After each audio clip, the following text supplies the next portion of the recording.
ओम शांति। 20 अगस्त की मुरली है। आज अव्यक्त मुरली है। रिवाइज कोर्स है 7 नवंबर 95 का। मुरली का टाइटल है बाप दादा की विशेष पसंदगी और ज्ञान का फाउंडेशन है पवित्रता। बहुत प्यारी मुरली है, बड़े ध्यान से सुनेंगे। आज प्यार के सागर बाप दादा अपने प्यार के स्वरूप बच्चों से मिलने आए हैं। सभी बच्चों के अंदर बाप का प्यार समाया हुआ है सभी बाबा के प्यार में समाये हुए। प्यार सभी बच्चों को दूर से समीप ले आता है। भक्त आत्मा थे तो बाप से कितना दूर थे, इसीलिए चारों ओर ढूंढते थे। और अभी इतना समीप हो जो हर एक बच्चा निश्चय और फलक से कहते हैं कि मेरा बाबा मेरे साथ है। साथ है या ढूंढना पड़ता है? इस समय उस तरफ है, कितना समीप हो गए। इस तरफ है या उस तरफ है तो कितना समीप हो गया। कोई भी पूछे परमात्मा कहाँ है तो क्या कहेंगे? क्या कहेंगे? बाबा कहते हैं कहना मेरे साथ है। फलक से कहेंगे ना, अब तो बाप भी मेरे बिना रह नहीं सकता। देखो कितने बड़े महावाक्य है कि अगर कोई पूछे कि परमात्मा कहाँ है तो कहना मेरे साथ है। भगवान भी मेरे बिना नहीं रह सकता। तो इतने समीप साथी बन गए हो ना, आप भी एक सेकंड भी बाप के बिना तो नहीं रह सकते हो ना। लेकिन जब माया आती है तब कौन साथ होता है? उस समय बाप अगर साथ है तो माया आ सकती है, लेकिन न चाहते हुए भी बीच बीच में बच्चे बाप से आंख में चोली का खेल खेलते हैं। देखो हम देह अभिमान में आ जाते हैं, गुस्से में आ जाते हैं। तो बाबा कहते उस टाइम पे तुम्हारे में जैसे माया आ जाती है तो बाबा को आप भूल जाते हो। इतना बाबा से अगर आपका प्यार है तो बाबा को भूलना नहीं चाहिए, लेकिन बाबा कहते बच्चे बीच बीच में भूल जाते हैं। बाप दादा बच्चों का यह खेल भी देखते रहते हैं कि बच्चे एक तरफ कहते हैं मेरा बाबा और दूसरी तरफ किनारा भी कर लेते हैं। तो बाबा कहते हैं कि बाप को देखने की दृष्टि बंद हो जाती है जब माया आती है, और माया को देखने की दृष्टि खुल जाती है। तो बाप भी फिर बच्चों के ऊपर रहम दिल बन जाता है, क्योंकि माया बेहोश कर देती है, बाप होश में लाता है कि तुम मेरे हो। बंद आंख याद के जादू से खोल देते हैं। तो देखो बाबा हम बच्चों से कितना प्यार करते हैं। हम कितनी बार बाबा को भूल जाते हैं, लेकिन बाबा एक सेकंड के लिए भी बच्चों से दूर नहीं है।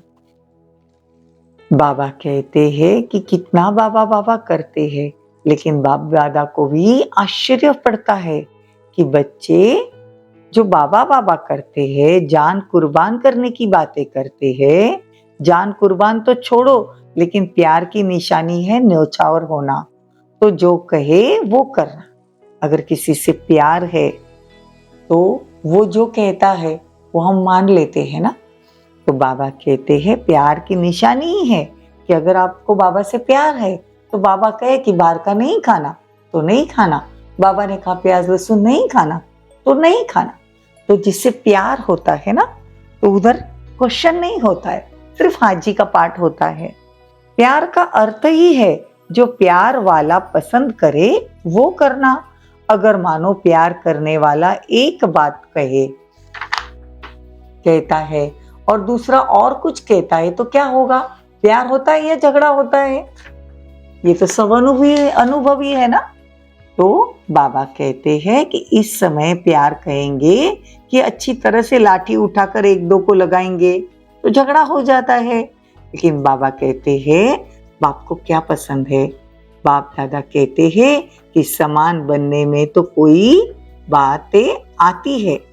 ठीक है, चलो ब्रह्मा बाप की विशेषता देखी ना। ब्रह्मा बाप समान ही बनना है तो कितनी बड़ी लिस्ट है। उसके लिए बाप दादा कहते हैं कि चलो कोई बात नहीं, एक दो बात कम है तो भी हर्जा नहीं, लेकिन जो मूल फाउंडेशन है, जो ब्रह्मा बाप व ज्ञान का आधार है, वो क्या है? देखो, ब्रह्मा बाबा और शिव बाबा की विशेष पसंदी क्या है? पवित्रता, अंतर्मुखता, निश्चय बुद्धि और सच्चाई सफाई। तो ब्रह्मा बाबा और शिव बाबा की पसंदीदा बाबा ने पूछी तो सबने जवाब दिया, लेकिन बाबा कहते हैं कि वास्तव में फाउंडेशन है पवित्रता का। लेकिन पवित्रता की परिभाषा भी बहुत गुह्य है। पवित्रता जहां होगी वहां निश्चय, सच्चाई, सफाई, ये तो सब अपने आप आ जाएगा। लेकिन बाप दादा देखते हैं कि पवित्रता की गुह्य भाषा, पवित्रता का गुह्य रहस्य अभी भी बच्चों की बुद्धि में स्पष्ट नहीं है। व्यर्थ संकल्प चलाना या चलना अपने अंदर भी चलता है ना, और दूसरों को भी चलाने के निमित्त बनते हैं। तो व्यर्थ संकल्प क्या है? अपवित्रता है। पवित्रता थोड़ी कहेंगे। तो बाबा कहते पहले संकल्प में आता है क्रोध, व्यर्थ संकल्प पैदा होता है ना, तो काम अर्थात व्यर्थ दृष्टि, किसी भी आत्मा के प्रति अगर व्यर्थ दृष्टि भी जाती है तो उस समय पवित्रता नहीं मानी जाएगी। तो व्यर्थ संकल्प बाप के प्यार के पीछे न्योछावर क्यों नहीं करते? हाँ जी, करना है। देखो, बाबा कहते पवित्रता मतलब सिर्फ ब्रह्मचर्य नहीं, लेकिन मनसा वाचा कर्मणा भी अपवित्र संकल्प किसी भी आत्मा के प्रति नहीं होने चाहिए। तो ये दो बातें बाबा ने और एक बताई कि बाबा कहते व्यर्थ संकल्प और ये तो है ही, लेकिन बाबा कहते हैं बाप समान बनने में दो बातें और मुश्किलात पैदा करती, वो है कि अभिमान और अपमान। ये दो आजकल व्यर्थ संकल्प का कारण है। इन दोनों को अगर न्योछावर कर दिया तो बाप समान बनना कोई मुश्किल नहीं है। तो बाप दादा ने देखा कि प्यार मधुबन तक तो लेकर आता है, लेकिन इसी प्यार से पहुंचना कहाँ है? बाप समान बनना है। तो जैसे मधुबन भागते भागते आते हो, मेरा नाम जरूर लिखो, टीचर को कहते हो ना मेरा नाम जरूर लिखो, और नहीं लिखते तो टीचर को भी आंख भी दिखा देते हो। तो जैसे मधुबन के लिए प्यार में भागते हो, आते हो, ऐसे ही पुरुषार्थ करो कि मेरा नाम बाप समान बनने में पहला हो। तो ये पवित्रता का फाउंडेशन पक्का करो। मैं ब्रह्मचारी तो रहता हूँ, पवित्रता तो है ही, सिर्फ इसमें खुश नहीं हो जाओ। वैसे तो दृष्टि वृत्ति में पवित्रता को और भी अंडरलाइन करो, लेकिन मूल फाउंडेशन है अपने संकल्प को शुद्ध बनाओ, ज्ञान स्वरूप बनाओ, शक्ति स्वरूप बनाओ। संकल्प में कमजोरी बहुत है, क्या करे, कर नहीं सकते, पता नहीं क्या होगा। क्या ये पवित्रता की शक्ति है? पवित्र आत्मा कहेगी क्या करे, हो गया, हो जाता है। चाहते तो नहीं है, लेकिन ये कौन सी आत्मा है? पवित्र आत्मा बोलती है कि कमजोर आत्मा बोलती है? त्रिकालदर्शी आत्माएं हो, जब क्यों क्या कहते हो? तो बाप दादा कहते हैं इन्हों को जिज्ञासु के आगे ले जाओ। तो देखो 84 जन्म की हमारी कहानी बाबा ने बताई है ना। तो बाबा कहते हम देवता है, शक्तिशाली है, सर्वशक्तिवान के बच्चे हैं, तो हमारे संकल्प भी बहुत शुद्ध होने चाहिए। अभी बाबा कहते हैं समस्या तो बहुत आएगी। देखो अभी प्रकृति भी थक गई है, प्रकृति की भी ताकत सारी खत्म हो गई है, तो प्रकृति भी आप प्रकृति पति आत्माओं को अर्जी कर रही है कि अब जल्दी करो, अभी देरी नहीं करो। देखो पूरी विश्व की प्रकृति भी अब थक गई है, इतना पापों का बोझा बढ़ गया है, तो वो भी थक गई है, वो भी अपना स्वरूप दिखाती है। कभी बाढ़ आ रही है, कभी सूखा पड़ रहा है, तो बाबा कहते वो भी थक गई है। तो बाबा कहते हैं कि आप प्रकृति पति आप जल्दी जल्दी पुरुषार्थ करो। अच्छा, बाप दादा को भी तन को चलाना पड़ता है ना, चले नहीं चले लेकिन चलाना तो पड़ता है ना, क्योंकि बाप का बच्चों से प्यार है।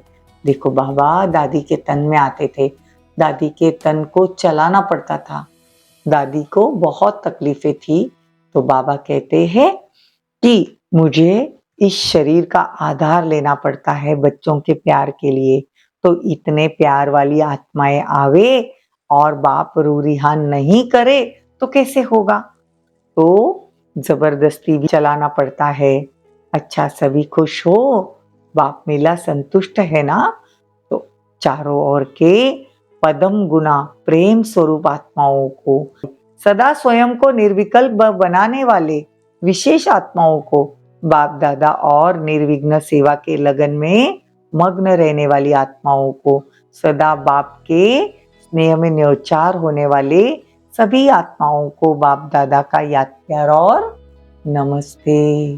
हम रूहानी बच्चों की रूहानी माता पिता बाप दादा को याद प्यार, गुड मॉर्निंग, नमस्ते, थैंक यू, बहुत बहुत शुक्रिया। अच्छा, सभी खुश हो, कोई नाराज तो नहीं है ना? मैं नहीं मिला, राज को जानने वाले कभी नाराज नहीं होते। तो बाबा कहते दादियों से भी बाबा ने मुलाकात की, तो बाप दादा खुश है कि समय पर सहयोगी बने हैं और आदि से सहयोगी रहे हो, आदि से हाजी करने वाले हो ना। यही साकार बाप का आप सबको विशेष वरदान है। ब्रह्मा बाबा को ना शब्द कभी अच्छा नहीं लगता था, तो ये मालूम है ना, अनुभवी है ना। अच्छा, वरदान, रूहानी गुलाब बन चारों ओर रूहानियत की खुशबू फैलाने वाले आकर्षण मूर्त भव।